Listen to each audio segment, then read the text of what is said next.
My name is Glenn Burris. I've been an employee at Killington for 21 years, and I've been at Mahogany Ridge for about 18. My name is Mike Wilcox. Mahogany Ridge, I've been working at 16 years. I've been coming up here probably 30 years. Hi, I'm Matty Biggs. I'm the lead bartender for K-1 Lodge. I've been here for 28 years and been working at K-1 for the past 12. Quite a bit of things that I'm going to miss about K-1.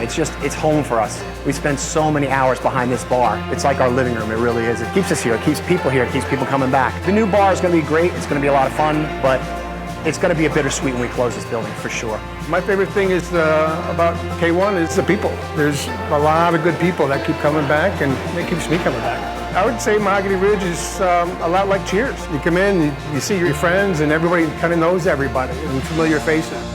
As much as it's going to be emotional, most of the staff, including myself, to say goodbye to the old lodge. The heart and soul is the customers, and they're going to make the transition to the new lodge exceptional, and we can't wait for that to happen.